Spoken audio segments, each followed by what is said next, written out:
آداب طعام سے متعلق ہمارے درس چل رہے ہیں۔ آج کے اس درس کے اندر بھی آداب طعام سے متعلق آپ سے گفتگو کی جائے گی۔ جو حدیث پاک ہم نے پڑھی ہے، اس حدیث پاک کے اندر جس کے راوی ہیں حضرت انس بن مالک رضی اللہ تعالی، بڑے نامور مشہور صحابی رسول ہیں، فرماتے ہیں کہ آپ صلی اللہ علیہ وآلہ وسلم کی مہمان نوازی کی سعادت کے حصول کی خاطر ایک درسی نے بارگاہ رسالت میں آپ صلی اللہ علیہ وسلم نے خواہش ظاہر کی، اے اللہ کے حبیب، بڑے بڑے لوگ آپ سے محبت کرتے ہیں، آپ کو اچھے سے کھانے کی دعوت دیتے ہوں گے، لیکن میں ایک مزدور ہوں، درزی ہوں، حلال روزی کمانے والا، مجھے بھی آپ سے بڑی محبت ہے، مجھے بھی آپ سے پیار ہے، میں بھی یہ چاہتا ہوں کہ آپ کے قدم مبارک میرے گھر کے اندر لگ جائے، آپ کے قدم شریف میرے گھر کے اندر لگ جائے تو برکت ہوگی۔ باقی طعام کا بہانہ، مشروب کا بہانہ تو یہ الگ بات ہے، اللہ آپ کو کھلاتا ہے پلاتا ہے۔ بہرحال میں آپ کی خدمت میں طعام کی صورت میں مہمان نوازی کی سعادت حاصل کرنا چاہتا ہوں، آپ قبول فرمائیں۔ تو یہ عادت تھی میرے آقا کی، حضور کی یہ عادت مبارک تھی کہ آپ صلی اللہ علیہ وسلم کبھی بھی یہ نہیں دیکھتے تھے کہ دعوت دینے والا امیر ہے، غریب ہے، فقیر ہے، کوئی ہے، آپ صلی اللہ علیہ وسلم نے کبھی بھی اس طرف توجہ نہیں دی ہے، یہ میرے آقا کی عادت تھی۔ تو حضرت انس جو اس حدیث کے راوی ہیں وہ فرماتے ہیں کہ میں نے دیکھا نبی کریم صلی اللہ علیہ وآلہ وسلم نے اس کی دعوت کو قبول کیا اور میں حضور کے ساتھ اس دعوت میں شریک تھا، یہ حضور کے خادم تھے، اور صحابہ کی یہ عادت ہوتی تھی کہ آپ صلی اللہ علیہ وسلم کے ہر عمل کو دیکھنا، حضور کے ہر عمل کو چانچنا، پھر خود اس پر عمل کرنا، یہ صحابہ کرام علیہ رضوان کی نیت اور ان کا یہ طور طریقہ ہوا کرتا تھا۔ تو حضرت انس بن مالک رضی اللہ تعالیٰ اس بات کو یاد رکھیں کہ کسی بھی صحابی کو حضور کے ساتھ جانے کی یہ سعادت ملتی، جب واپس پلٹتے تو دوسرے صحابہ اس صحابی سے پوچھا کرتے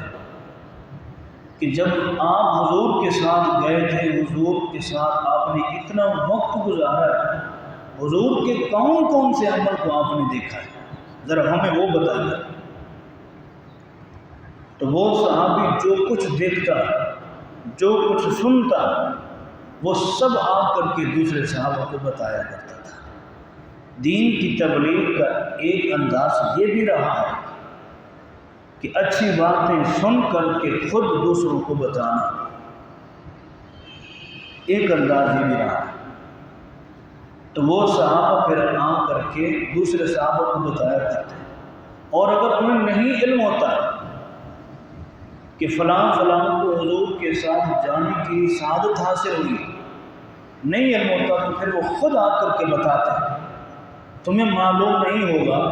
میں تمہیں بتاتا ہوں کہ میرا حضور کے ساتھ جانا نصیب ہوا، میں حضور کے ساتھ وہاں گیا، میں نے یہ دیکھا، تم بھی آ کے سنو۔ تو وہ خوشی کے ساتھ بیٹھ جاتے، تھوڑی دیر کے لیے محفل بن جاتا، جو کچھ وہ صحابی سنتے وہ آ کر کے دوسرے صحابہ کو بتا دیا کرتے، یہ ایک انداز رہا۔ تو حضرت انس رضی اللہ تعالیٰ فرماتے ہیں کہ حضور اس درزی کے گھر پر تشریف لے گئے، اور جب اس درزی نے حسب توفیق کھانا بنایا ہوا تھا اب وہ کھانا کیا تھا؟ فرماتے ہیں وہ کھانا یہ تھا، جو کی روٹی بنی ہوئی ہے جسے ہم نہیں کھاتے الا ماشاء اللہ، ہم چاول اور گندم کو پسند کرتے ہیں، لیکن آپ صلی اللہ علیہ وسلم کی مرغوب غذا میں سے جو کی روٹی کا کثرت سے استعمال رہا ہے۔ تو آپ صلی اللہ علیہ وسلم کی خدمت اقدس میں یہ جو کی روٹی پیش کی گئی، اور اس میں یہ سمجھتا ہوں کہ درزی نے جس نے دعوت کی ہے اس نے آپ صلی اللہ علیہ وسلم کی پسند کا خیال رکھا ہے۔ اور یہ بھی بڑا عجب انداز ہے کہ آنے والے مہمان کو اس کی مہمان نوازی کرنا، اس کی میزبانی کرنا، اس کو دعوت کرنا، اس کو کھلانا پلانا اور اس کی پسند کا خیال رکھنا، یہ بہت اچھا معیار ہے، بہت ہی اچھا معیار۔ تو رسول کریم صلی اللہ علیہ وسلم کو جو کی روٹی پسند تھی۔ اب اس درزی نے ظاہر کسی سے پوچھا ہوگا کہ آپ صلی اللہ علیہ وسلم کیا پسند فرماتے ہیں، کیا تناول فرماتے ہیں، کیا خیال کرتے ہیں، مرغوب غذا کیا ہے؟ تو اس نے پھر جو کی روٹی تیار کی اور پھر ایک پیالہ رکھا، اسی پیالے کے اندر لوکی تیار کیا، لوکی کا سالن تیار کیا۔ اس کے لیے اردو کا ایک لفظ ہے کدو، جس کدو کے نام کو دوسرے معنی میں بھی لوگ استعمال کرتے ہیں، آپ جانتے ہیں، میں بیان نہیں کرنا چاہتا، غلط معنی میں اسے استعمال کرتے ہیں کدو کو، جبکہ کدو کا لفظ محبوب حضور کے محبوب غذاؤں میں سے ایک غذا کا نام ہے، محبوب سالن میں سے ایک سالن کا نام ہے۔ تو ہم لوکی اگر کہیں تو سبزی والے کو سمجھ آ جاتا ہے، اور اگر کدو بول دیں تو سمجھ میں نہیں آتا، بارہ۔ تو اس نے لوکی کا سالن تیار کیا، حضرت انس برابر میں بیٹھے ہوئے تھے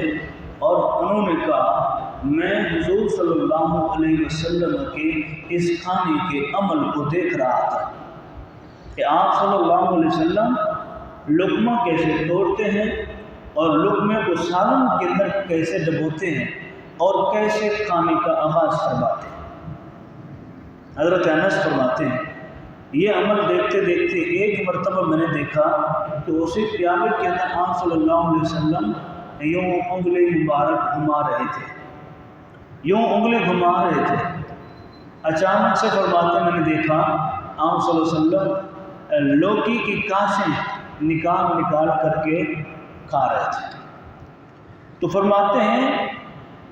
وہ جب میں نے عمل دیکھا کہ آپ صلی اللہ علیہ وسلم اسی پیالے میں سے لوکی کی کانسیں نکال کر کے تناول فرما رہے تھے، تب سے میں نے اپنے دل میں یہ تہیہ کیا ہے کہ شوربے سے زیادہ آپ صلی اللہ علیہ وسلم کو لوکی پسند ہے، لہذا جب تک زندہ رہوں گا تب تک لوکی کو پسند فرماتا رہوں گا، اسے کھاتا رہوں گا، دوسرے لوگوں کو حضور کے اس عمل کی تعلیم دیتا رہوں گا۔ یہی وجہ ہے کہ حضرت انس رضی اللہ تعالی عنہ سے یہی روایت ہے جو انہوں نے بیان کی ہے کہ آپ صلی اللہ علیہ وآلہ وسلم کی مرغوب غذاؤں میں سے ایک غذا یہ ہے۔ ہماری غذاؤں میں سے مٹن بھی محبوب غذا ہو سکتی ہے، بیف بھی ہو سکتی ہے اور چکن بھی ہو سکتی ہے، لیکن میرے آقا علیہ الصلوۃ والسلام کی محبوب غذاؤں میں سے ایک غذا ہے۔ کبھی ہم سنت سمجھ کر کے آپ صلی اللہ علیہ وسلم کی اس غذا کو بھی پسند فرما لیں گے۔ کھاتے تو ہم ہیں، کھاتے ہم ہیں، ہفتے میں ایک آدھ بار ضرور کھا لیا کرتے ہوں گے، لیکن کبھی یہ نیت کر لیں کہ یہ میرے آقا علیہ الصلوۃ والسلام کی سنت مبارک، ثواب میں بھی لے گا اور ہمارا پیٹ بھی بھر جائے گا۔ ہمارے یہاں مہمان نوازی کے، چونکہ ہم مسلمان ہیں اور اجمی لوگ ہیں، ہم عربی نہیں ہیں بلکہ اجمی ہیں، جو عربی نہیں ہوتے، عرب کے جو علاوہ لوگ ہوتے ہیں ان کو اجمی کہا جاتا ہے۔ تو ہم اجمی ہیں اور اجم کا معنی ہوتا ہے گنگا۔ اب یہ کہ ہمیں اجمی کیوں کہا جاتا ہے یہ الگ بات ہے، اس پر ہم بعد میں کبھی بیان کریں گے۔ تو ہم جو اجمی لوگ ہیں ہم مہمان نوازیاں کرتے ہیں، میزبانیاں کرتے ہیں، مہمانیاں کرتے ہیں، یہ سارے عمل ہمارے اندر پائے جاتے ہیں۔ ہم کسی شخصیت کو یا رشتہ دار کو دعوت کرتے ہیں، وہ ہمارے ہاں آتے ہیں، ہم ان کی خدمت میں کھانا پیش کرتے ہیں، وہ کھانا کھاتے ہیں۔ پھر ہماری ایک عادت ہوتی ہے کہ ہم اپنے مہمانوں کو کہتے ہیں کہ اگر آپ کو کچھ اور چاہیے تو آپ بتا دیجیے، تکلف کرنے کی ضرورت نہیں ہے، کھانا بہت ہے۔ یہ ہمارے الفاظ ہوتے ہیں مہمانوں کو کہنے کے لیے، فلاں چیز چاہیے، فلاں چیز چاہیے، فلاں چیز چاہیے، پانی کی ضرورت ہو، اس طرح کی ساری چیزیں ہم پوچھتے ہیں، اور یہ انداز بڑا بہترین ہے۔ ایک بات ہے۔ دوسری بات یہ ہے کہ مہمان جب کھانا کھا چکتے ہیں تو پھر ہم دو طریقے اختیار کرتے ہیں، یا تو ہم انہیں بتاتے ہیں کہ یہ بیسن ہے آپ ہاتھ دھو لیں، یا پھر ہم یوں کرتے ہیں کہ ایک برتن کے اندر پانی لا کر کے ایک تش رکھ دیتے ہیں، اسی تش میں اس کے ہاتھ دھلواتے ہیں اور پھر ہم انہیں تولیہ پیش کرتے ہیں۔ کبھی کبھی ایسا ہوتا ہے جس کو ہم مہمانوں کی دعوت دے رہے ہیں اور وہ آتے ہیں، کبھی تو کھانا پسند آتا ہے، کبھی کھانا پسند نہیں آتا، ایک بات۔ دوسری بات یہ ہے کہ کبھی کبھی ایسا ہوتا ہے کہ بعض مہمان آتے تو ہیں دعوت قبول کر کے کھانے کے لیے، لیکن تکلف سے کام لیتے ہیں، یعنی کھانا کم کھاتے ہیں۔ اس کی وجہ یہ ہوتی ہے تاکہ میزبان کو اس بات کا احساس نہ ہو کہ کھانا ہو سکتا ہے کم ہو جائے، کتنا کھا رہے ہیں، لہٰذا تکلف سے کام لو تاکہ میزبان کی عزت رہ جائے۔ جبکہ شادیوں میں ایسا نہیں ہوتا، شادیوں میں ہم بغیر تکلف کے یہ سلسلہ چلتا رہتا ہے۔ اللہ ہمیں حضور کی سنت پر عمل کی توفیق عطا فرمائے۔ شادیوں پر تکلف نہیں چلتا، یہ تقریباً عمل یہ جو ہوتا ہے گھروں کے اندر پایا جاتا ہے۔ دوسری ایک اور بات یہ ہوتی ہے کہ مہمان جب دسترخوان پر بیٹھ جاتے ہیں، کھانا لگ جاتا ہے، تو ہمارے ہاں ایک عادت یہ ہوتی ہے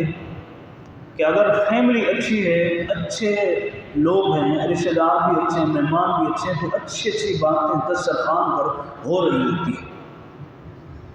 اور کبھی کبھی ایسا ہوتا ہے کہ دسترخوان پر انتہائی واہیات قسم کی گفتگو ہو رہی ہوتی ہے۔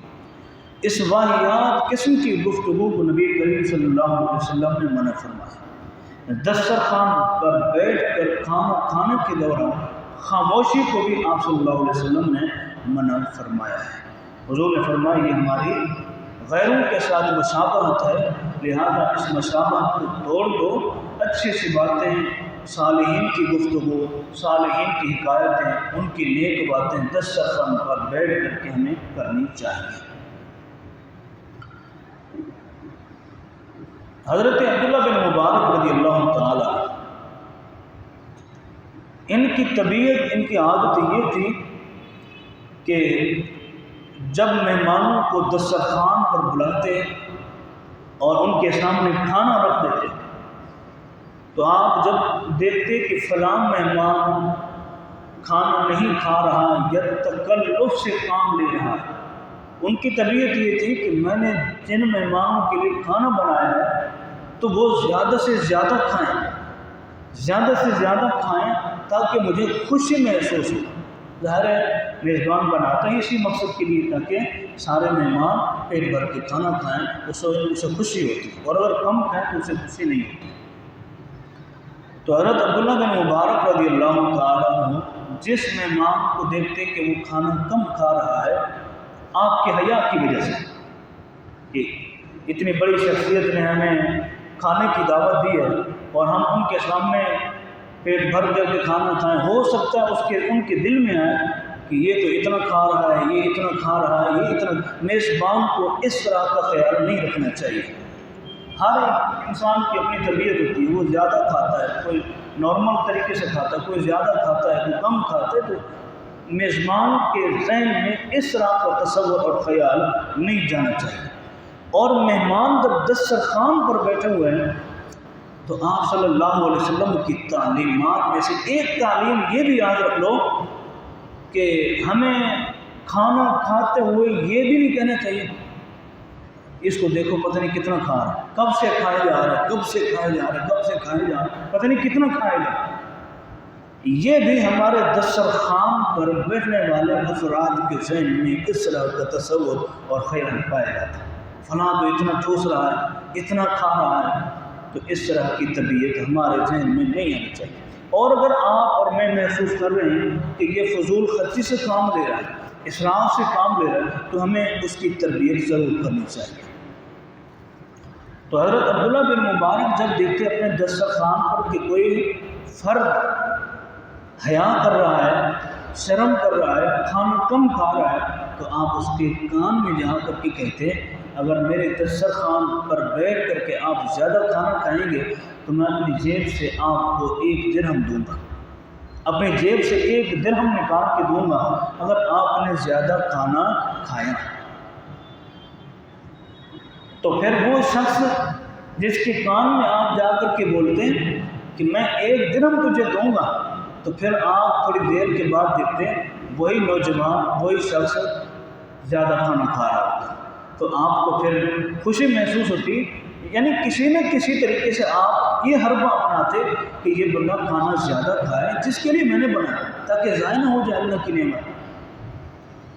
تو یہ طریقہ بھی ہمارے ہاں نہیں ہوتا، لیکن ہمارے ہاں طریقہ کیا ہوتا ہے؟ ہمارے ہاں زیادہ کھانا کھلانے کے لیے جو طریقہ ہے اس صدی کا وہ ہے کولڈ ڈرنک رکھ دینا۔ کولڈ ڈرنک رکھ دیتے ہیں جس سے اگلا بندہ کھانا زیادہ کھا لیا کرتا ہے۔ ہر دور کی اپنی اپنی رسومات ہیں، اور اس کے بعد جب کھانا کھا لیا جاتا ہے، فراغت ہو جاتی ہے، تو پھر میزبان ایک عمل کرتا ہے کہ ان کے ہاتھ دھلانے کی کوشش کرتا ہے۔ یہ طریقہ بھی آپ صلی اللہ علیہ وسلم کے صحابہ کی سنت میں سے حضور کا بھی محبوب طریقہ ہے کہ آپ صلی اللہ علیہ وسلم نے کھانا کھانے کے بعد ایک کپڑے سے اپنے ہاتھ مبارک صاف فرمائے۔ اور ایک حدیث میں یہ بھی ہے جسے ہم غلط طریقے سے استعمال کرتے ہیں۔ آپ صلی اللہ علیہ وسلم بس ایک ہی حدیث میں نے پڑھا، وہ یہ کہ آپ صلی اللہ علیہ وسلم جس دسترخوان پر بیٹھے ہوئے تھے، چٹائی لگی ہوئی تھی، کپڑا لگا ہوا تھا، جب آپ صلی اللہ علیہ وسلم کھانے سے فارغ ہوئے تو اس کپڑے کے ساتھ جو نیچے بچھا ہوا تھا دسترخوان کے نیچے، تو آپ صلی اللہ علیہ وسلم نے اسی کپڑے کے ساتھ اپنے ہاتھ مبارک کو صاف کر لیا تھا۔ اور اس کی وجہ یہ ہو سکتی ہے کہ اس وقت آپ صلی اللہ علیہ وسلم کے پاس کوئی ایسا کپڑا نہیں تھا کہ جس سے آپ اپنے ہاتھوں کو صاف کریں، یا پانی وغیرہ موجود نہیں تھا، جس وجہ سے آپ صلی اللہ علیہ وسلم نے اس کپڑے سے اپنے ہاتھ کو صاف کیا ہے، جو کہ ہمارے ہاں معیوب سمجھا جاتا ہے کہ جب ہم کسی حال کے اندر موجود ہوتے ہیں تو میزیں ہمارے سامنے موجود ہوتی ہیں، اٹھتے ہوئے نیچے اپنے ہاتھوں کو صاف کر کے چلے جاتے ہیں، یہ ہمارا طور طریقہ ٹھیک نہیں ہوتا۔ تو میں عرض کر رہا تھا کہ ہم ہاتھ دھلواتے ہیں مہمانوں کے پانی کے ذریعے اور اس کے بعد تولیہ پیش کرتے ہیں، یہ بھی بڑا محبوب عمل ہے۔ اور اس کے بعد جب پانی جمع ہو جاتا ہے تو پھر ہم اس پانی کو ضائع نہیں کرتے، کسی اچھی جگہ پر جا کر کے پھینک دیتے ہیں۔ اس کی وجہ یہ ہوتی ہے کہ یہ جو انگلیوں کو کھانا لگا ہے، حضور نے فرمایا کہ تم نہیں جانتے کھانے کے کون سے حصے میں برکت ہے، تم نہیں جانتے۔ تو لہذا جن ہاتھوں کو، جن انگلیوں کو کھانا لگا ہوا ہے، اس سے جب پانی کے ذریعے ہاتھ دھلوائے جاتے ہیں، پانی جمع کیے جاتے ہیں، تو کسی اچھی جگہ پر، ٹھیک جگہ پر جا کر اس پانی کو پھینک دیا جاتا ہے۔ یہ نیت، یہ طریقہ بالکل اچھا ہے اور مناسب طریقہ ہے، اور ایسا ہی کرنا چاہیے۔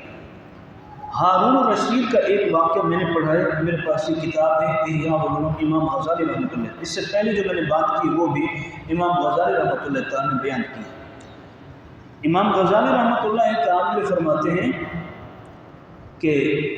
ہارون الرشید نے، ایک نام ہے ابو معاویہ ایک نام ہے، نبی نہ تھے لیکن عالم دین تھے۔ ان کی دعوت ہوئی تو ہارون الرشید نے، جب ابو معاویہ جو آنکھوں سے نابینا تھے، کھانا کھا لیا تو ہارون الرشید ایک برتن میں پانی لائے اور آ کر کے ان کے ہاتھ دھلوائے۔ ہارون الرشید بادشاہ ہیں اور ابو معاویہ ایک عالم دین ہے، تو جب ہاتھ دھل گئے تو پھر اس کے بعد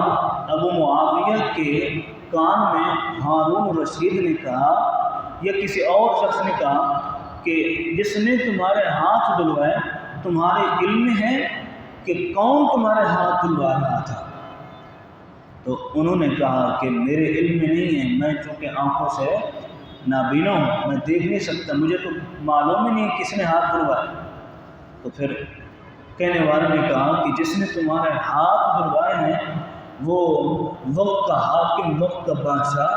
ہارون الرشید ہے جس نے تمہارے ہاتھ دھلوائے۔ تو پھر حضرت ابو معاویہ رضی اللہ تعالیٰ عنہ انہوں نے کہا کہ اللہ تبارک و تعالی ہارون الرشید کو عزت عطا فرمائے جس نے ایک نابینا عالم دین کی اس انداز میں عزت کی ہے۔ اللہ تبارک و تعالیٰ ان کی بھی عزت اور ان کا اکرام بڑھائے جس نے ایسے علم اور اہل علم والے کی اس انداز سے عزت کی کہ ان کے ہاتھ دھلوانا پسند کیے۔ تو یہ طور طریقہ ہی عادت بھی ہمارے ہاں ہونی چاہیے کہ کسی نیک شخصیت، کسی بزرگ شخصیت کی اگر ہم نے دعوت کی ہے تو ان کا ہاتھ دھلوانا بھی باعث برکت رحمت ہے۔ اللہ تبارک و تعالی عمل کی توفیق عطا فرمائے۔ وآخر دعوانا الحمدللہ رب العالمین۔